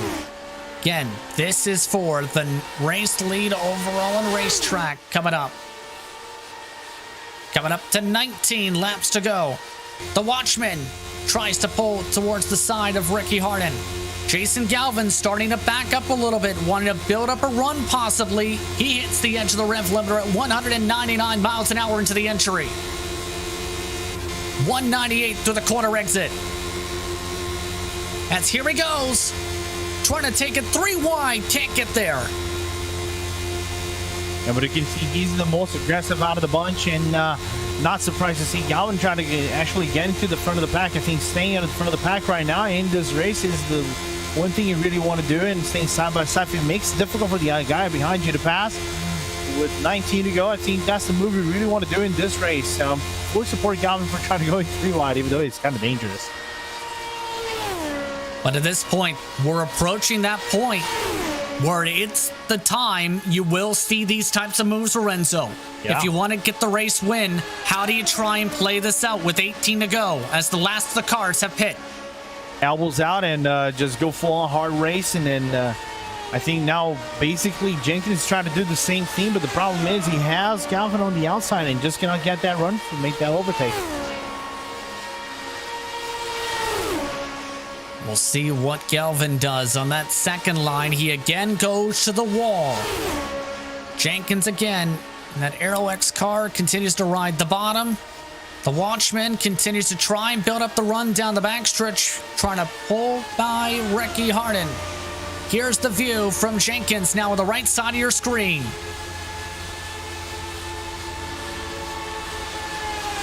And a perfect view of this battle for the race lead. And a good opportunity for him as he now backs it up. Again, no room whatsoever for Jenkins to make the move because Galvin is on the top side, and Galvin is trying to look for any room whatsoever. Drivers in the front of Hardin, Cohen nearly touching wheels on the entry of 1 and 2. And Galvin, let's see if he tucks back and try to play this link shot maneuver. And apparently he's going to go for the outside line, looking for that 3 lane, but there is no room whatsoever to go for that. No room for now. Coming up to 16 to go, this time by. This entire group has been able to run away from Hacker and Taylor now by more than 4 seconds. Near contact again to the tri-oval as the Watchman got the lead lap by 18/100ths of a second last time by. Absolutely thrilling amongst these drivers here, all for a great cause. The Thumbs Up Cancer Down 250 presented by Reeve's Complete Auto Repair and Service Center. And Justin, I thought Galvin had to run because he actually got right about 200 miles per hour on the entry out of 2, on the exit out of 2, but both Cohen and Harding are getting so close on the bottom lane, mid-bottom lane, that Galvin is, I think he's a little bit scared to go for that 3 wide move. Oh, it's getting close. Hardin nearly hitting tire to tire with the Watchman in the corner. Galvin starting to try and build up a run again as a result of that, what he's seen as again Hardin going for the squeeze. And it seems the bumps aren't as hard on these cars in 1 and 2 compared to 3 and 4. That can impact the closing stages here. Just take a look right there at how close they got down the middle of the backstretch. Yeah, they basically got about a half a car length from one another into the entry of the backstretch. But the thing is, I think what Galvin is doing lap by lap by lap by lap is actually measuring that 3rd lane, because both Mark Cohen and Ricky Hardin are actually getting so close to one another that you can see, I think I might have space over here. It's just how hard the guys at the bottom of me will be racing this with about 14 to go.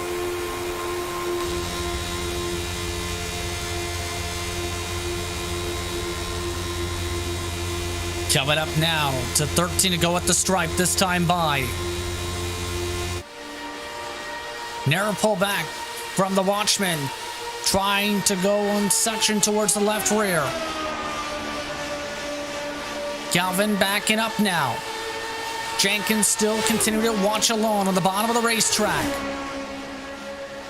When do you expect the move to be made is the big thing, Renzo, if you want to win this race? I think we're going to be trying to see the moves from Galvin with about 10 to go, but fully aggressive mode is going to be what I think with about 5-6 to go in this race. You think Galvin's in a good position for that, or who do you feel is in the best position? I think Galvin is in a really good position. I think, again, he's measuring that 3rd lane each and every lap. He's getting those runs, and now the thing is, Harding now got a little bit of an overlap, but it's not enough for Ashley to go single file once again. And I think the one thing that Harding doesn't want to have is Galvin on the top lane, propelling himself into P1 with about 13 to go.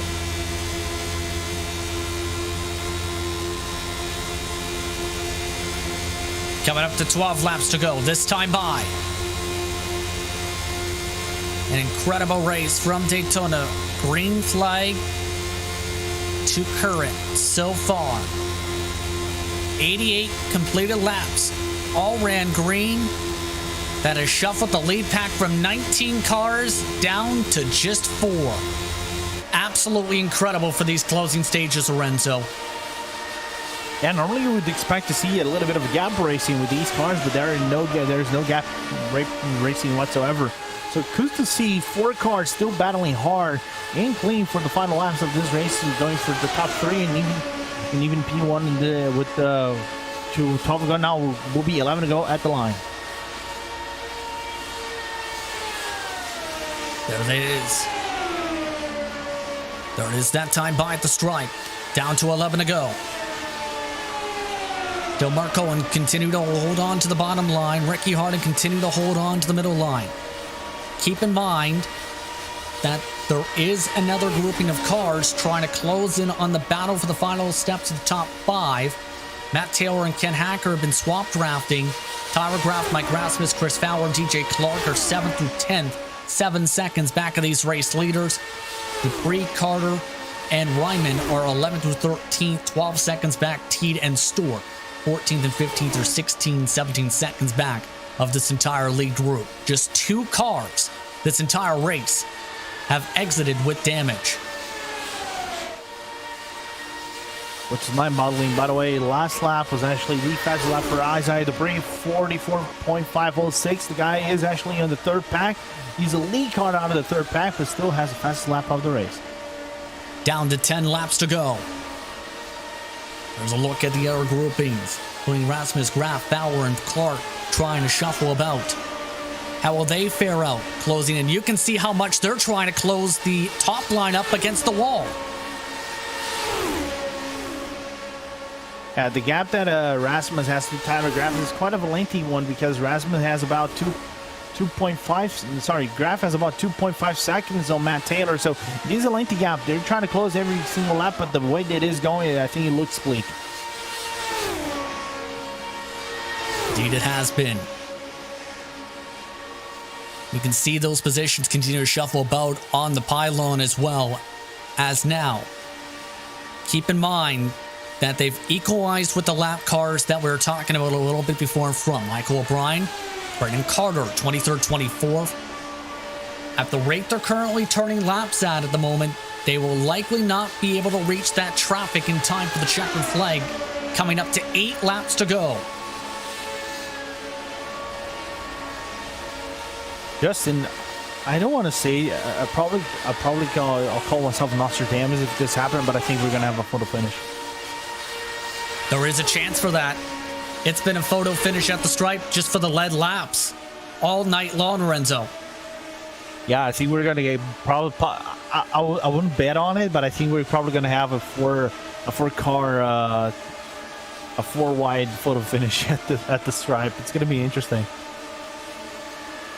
I don't know if you can fit 4 cars that wide into the trial vault, but Same. We can see if they'll try it. Coming up to 7 to go.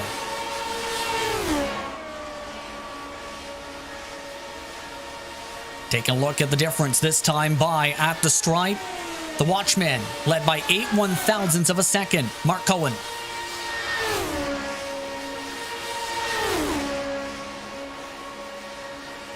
An impressive battle amongst these competitors so far tonight.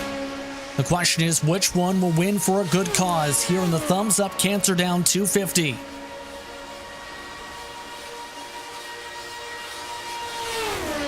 Once again with the pole, Ricky Harding down the backstretch. Once again, Mark Cohen with the better run on the bottom of the racetrack. Coming up to 6 to go, this time by from Daytona.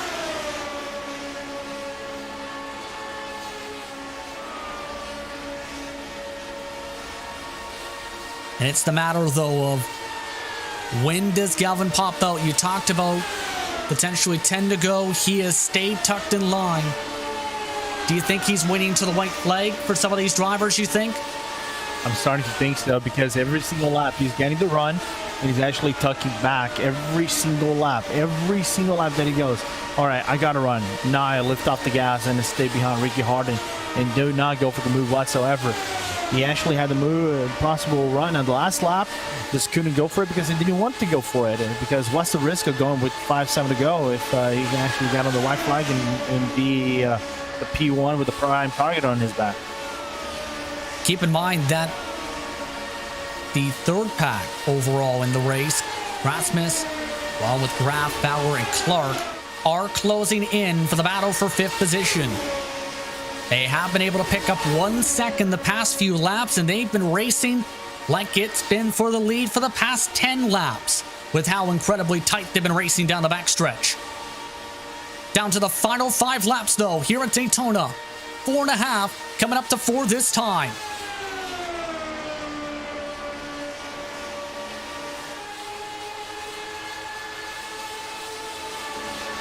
The Watchman continues to hold on to the edge down in the bottom of the racetrack. Galvin continues to back up his corners. He's peaked a couple times. Keep in mind, 3 wide for this fight. It's the matter, though, of when he tries it again here for these final stages. 4 to go, that time by at the stripe.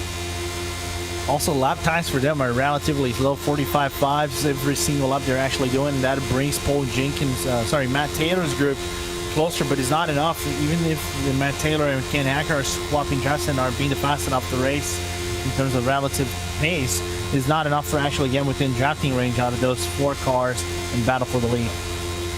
And you can see with the track map just how big the separation has gone in across the field for tonight's race. These 4 cars, the ones that are coming across the stripe now in their cluster. 3 to go from Daytona.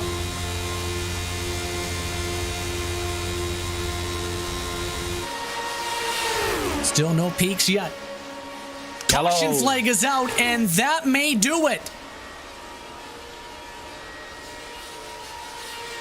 We'll see how things play out here as the caution waves for an incident in the pack that was the battle for about 10th or 12th.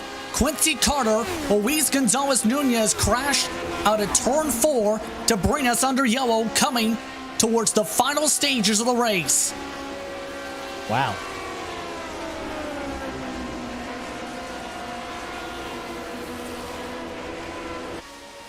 And let's take a look at what happened. They were going 3 wide in this pack, and this is the risk of 3 wide.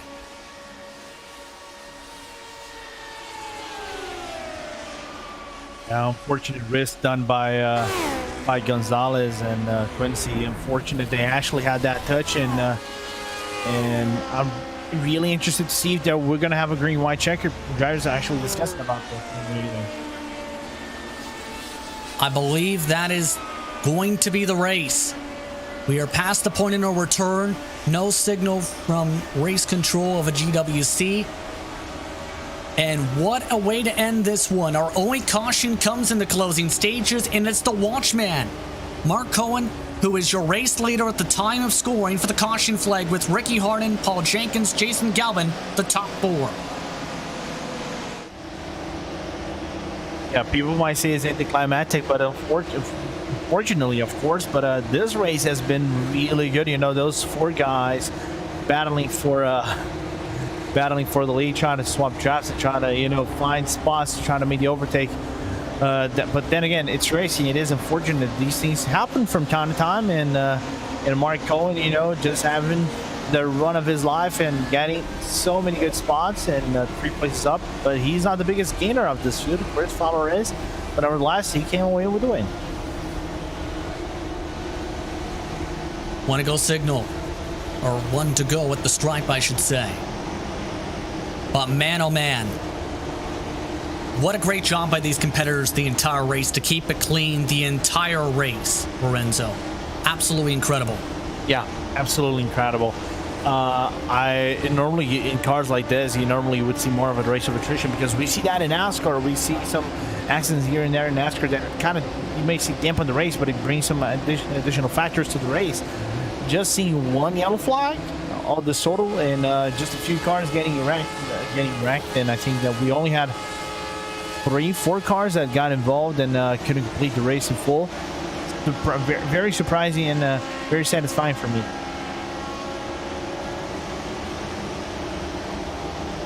Yeah, this has been absolutely incredible. And all of this for a great cause, as talked about. With thumbs up, cancer down. It's been incredible, the work that's been put in for this event. An absolutely great event overall, I will say, Lorenzo. Hands down, and a great job to raise as much money they have, and the potential for more, keep in mind, with the power-up packs.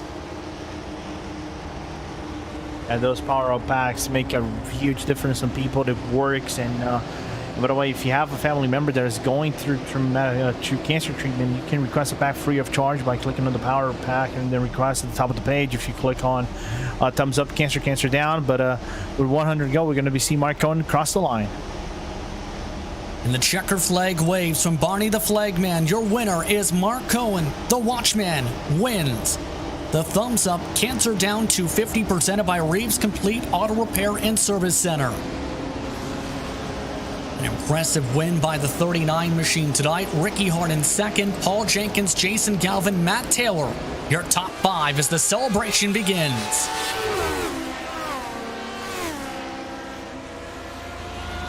And you can see several of the competitors already coming around him to congratulate him on this race victory.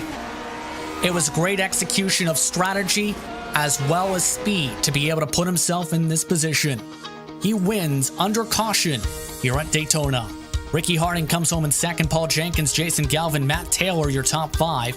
Ken Hacker finishes in 6th with Mike Rasmus in 7th. Tyler Graf in 8th, Chris Fowler and DJ Clark rounded out the top 10 finishing positions. Your driver with the fastest lap, 44.506, Isaiah Dupree, finished in 11th with Samuel Ryman in 12th. Charles Teed, Jason Stewart, Quincy Carter in the top 15, Todd Kirkwood in 16th. Charlie Chatenhai finished in 17th. Isaac Snyder, Jeff Best, and Matt Wagner, the top 20. Chris Staples finished 1 lap down in 21st. Michael O'Brien, 22nd. Brandon Carter, 23rd. Kerry Kelso, 24th. Ron Hacker, Luis Gonzalez Nunez, Corey Rubin, Tommy Mason round out the entrants. Shout out to Race Control for their work today. But in the end, it is the Watchman who comes home with the checker flag here tonight. Lorenzo, an impressive race from him this evening.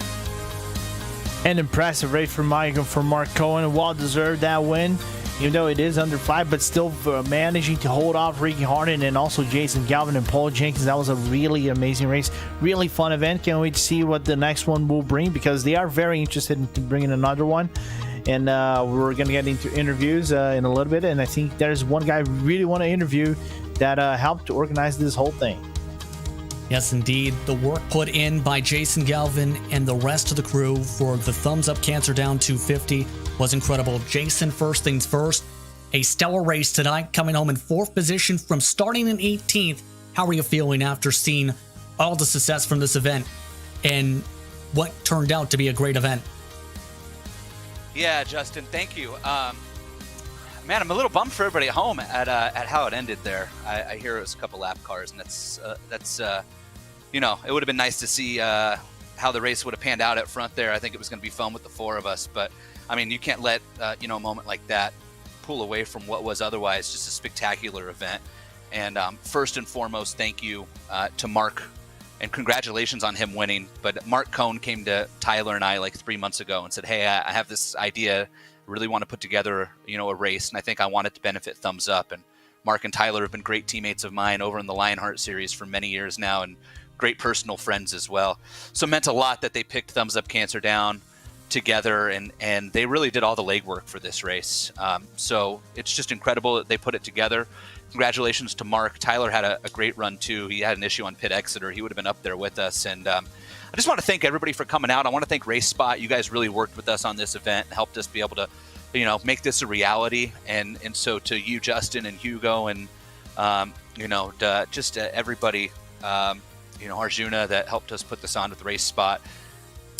Dave Reeves at Reeves Complete Auto. I mean, Dave's been a big sponsor of mine in real life racing and a great personal friend for many years, and our families go way back. And he called me the day after we posted about this race and said, what can I do? How can I help? How can I sponsor this thing? So thank you to him. Dewar's Candy, Dustin Wardlow, hooking a bunch of people up.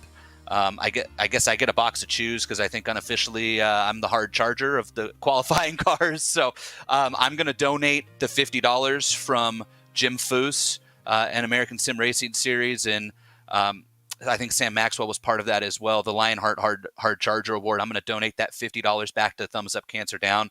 So that puts us up close to $950, which is just crazy.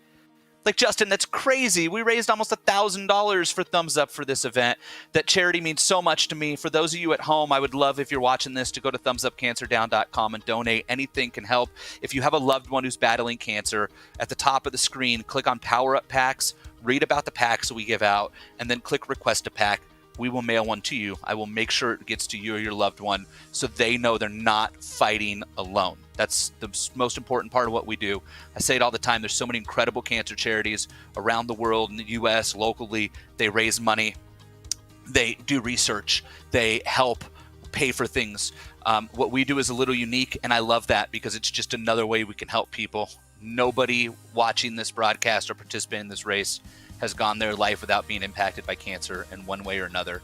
You specifically, Justin, know how much this charity and the cause means to me. So thank you to everybody that helped us put this event on. Scott Rupp and Scott Bolster and Mike Rigney up in Race Control, Midwest Simulations as well. Just a great event. Great event. I look, fourth place is whatever. I mean, it didn't really matter where I finished. I was just happy.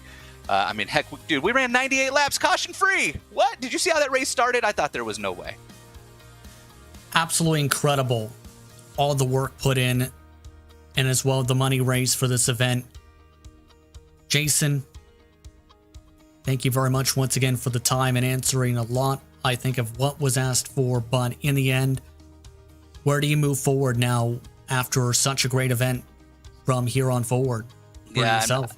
I don't know. I mean, this event was just so awesome. I know Mark was already talking about wanting to put a second event together before tonight, and I think Mark and Tyler were thrilled with how this event went.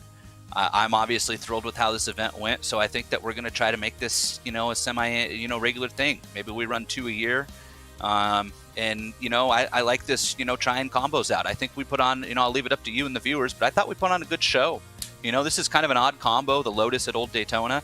I know Mark really likes the Formula V that just came out. Who knows? Maybe we could take that to a short track or, something fun. But I think that's what we're going to do. We're going to keep putting fun combos together and try to get more and more people to sign up for this race and keep raising money for a charity that means so much to me. Absolutely, especially you and your wife, a part of the board as well, for Thumbs Up Cancer Down. Know it was an emotional victory, and Lionheart when you took the victory at your home track. Definitely an emotional night for you as well, it sounds like. Thank you very much for the time, Jason. Congratulations on a well-run event. Thank you very much, Justin. Thank you for all you guys did. Thank you for everybody who watched. ThumbsUpCancerDown.com. There's a link in the bio here on the YouTube page. Thank you. Absolutely. Jason Galvin coming away fourth. Ton of work put in by him. And you heard it from Jason Galvin. The inspiration part for this event, Mark Cohn, the Watchman, is the one who takes home the checkered flag. Mark, how does it feel to be the winner of this race? Oh my God. I'm just lost for words, honestly, because I went into this race. I mean, yeah, I had the idea for going Lotus 79 at Daytona 07. Just thought, hey, it might be a hoot. And then, I talked to Jason and Tyler. They got everything going. I really wanted to support Thumbs Up Cancer Down. And then Reeve's Auto came on board. And it's crazy. Like, a while ago we were just talking about it, and then it became this big event. And just thank you to everyone that made it happen. It's unbelievable. Absolutely. You talked about some of the work put in as well. Talk us through that process of getting yourself to here, and especially raising as much as you have for Thumbs Up Cancer Down as a result for said event. Yeah, no, I mean, Jason, he has practically every connection in the book and helped us a ton with just getting those connections in. Like Reeve's Auto, that was all him, and Tyler, just all the organizing. I couldn't have done without these guys. It was just an idea like maybe 1-2 months ago, and then it happened. Like, we got everyone in here, and people like Jim and Sam at the American Sim Racing Series donating 50 to the cause, 50 for the hardest charger. It's just all the people that supported Thumbs Up Cancer Down. I can't thank everyone enough. It's amazing. Absolutely. And overall, you've mentioned how much it means for Thumbs Up Cancer Down to me before for the charities in support for this event. Overall, how does it feel to be able to raise all this money in the end, to be able to have such a great event and have a throwing race with just the one caution flag? It's amazing. I think we got really close to $900, and the racing, I mean, one yellow at the very end, which worked out for me, definitely. It's absolutely fantastic.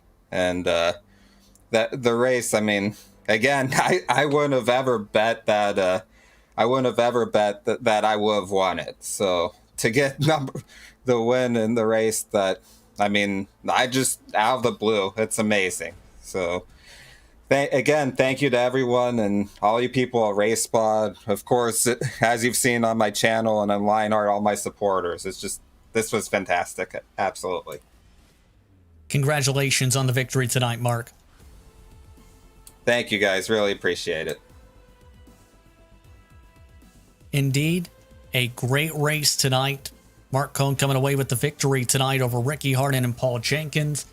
Ricky Harden finished in second in what was a thrower for him, and led a lot of laps as well in this one. He's with Renzo Bonder.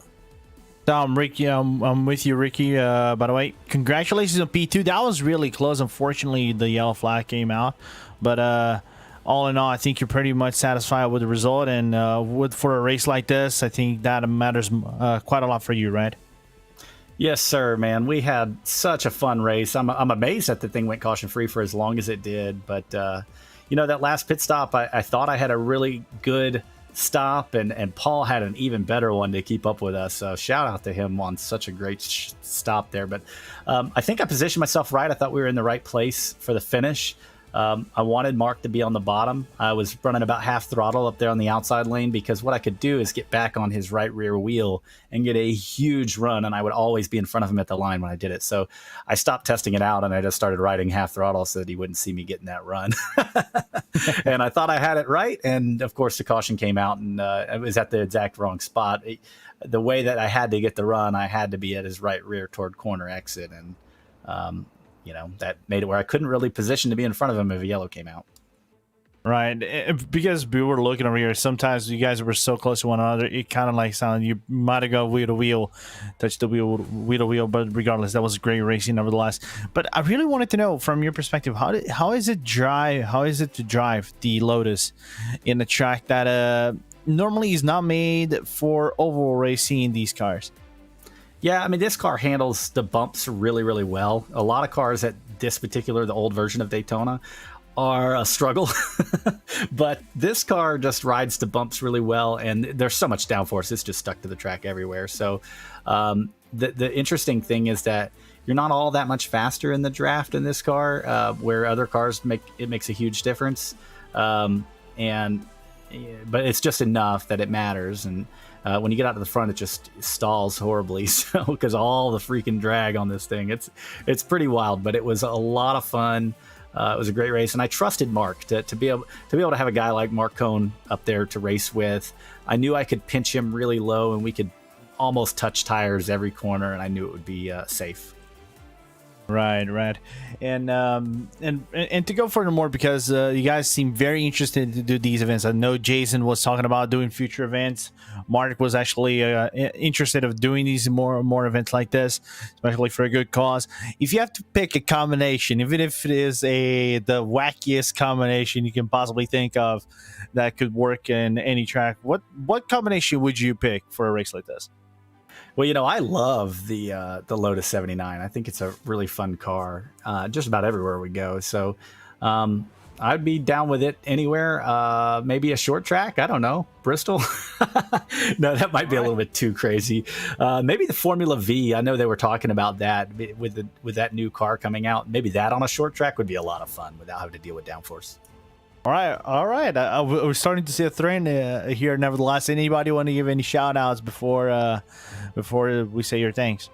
Yeah, Scott Rupp over at Midwest Simulations, Spotlights. Man, if you don't have spotlights, I don't know what you're doing. You can't see where cars are. You know, that's one reason you can race wheel to wheel so close in these cars, is having those spotlights show you when you have a car on either side exactly when it gets there. Sim Racing merch, all these cool T-shirts and hats and stuff that they make, simracingmerch.com. Go check them out. The Lionheart Racing Series, a lot of these guys race over there. HyperX for all they do for them. And also Thumbs Up Cancer Down. I'm going to donate all of my winnings back to them for this race, because it's a special charity that means a lot. All right, thank you so much, and especially with that donation. Again, Ricky, congratulations once again. That was close still, but we provided great action nevertheless, and I can't wait to see you in the next few events. Thank you, sir. All right, back to you, Justin. That was Ricky Harden, P2, and nearly a photo finish on the line. Yes, indeed, a very strong run for Harden. Led more than 30 laps in the event. Third place went to Paul Jenkins, and Paul's now standing by. And Paul, talk us through your final laps as you were tucked in second car in the bottom line in the closing stages. Yeah, yeah. I was waiting. I was just counting down the laps. I had a plan, but I was just kind of waiting for the time. And well, yellow flag. So wasn't meant to be. But I tell you, Mark was at the right place at the right time, and I think he a well-deserved win for Mark. Did a great job, and I'm so proud of him. Absolutely. And just curious on this, what would have been the move, in your opinion, that could have got you the checker flag? What was your plan at the time, waiting for your opportunity? Go wherever Mark wasn't. No, I was looking, and I noticed that I was Galvin was going kind of peaking up high, and I saw that a couple of right after we got out of the after we got out of the pits, and we gathered back up. He was kind of poking his nose up there to see what kind of run he could get, and so I figured that was probably going to be his play, which would have probably meant that Ricky would have had to go up to squeeze him, and I think Mark would have probably guarded the line, which would have given me below the line. So that was most likely my play, was to dive as far low as I could get and see what I can make happen. Overall, what does it mean to be a part of an event such as this, supporting Thumbs Up Cancer Down and being able to raise money for charity? What an outstanding opportunity. Thumbs Up Cancer Down is an amazing charity. It really is. And, they do great work on behalf of people suffering from this brutal disease. I lost my mother to lung cancer in 2005. And, it's horrendous. And anything anybody can do to make life a little bit easier for not only those suffering from this disease, but also for the people that suffer along with them. It's a great charity. I've had a blast. It's an honor, an absolute honor to race in this, no matter where I finished. Congratulations once again on the run tonight, Paul. Thanks, Justin. Thanks, guys, for the broadcast. Really appreciate it. Hopefully we'll be able to raise a little bit more money with this, and I appreciate you guys very much.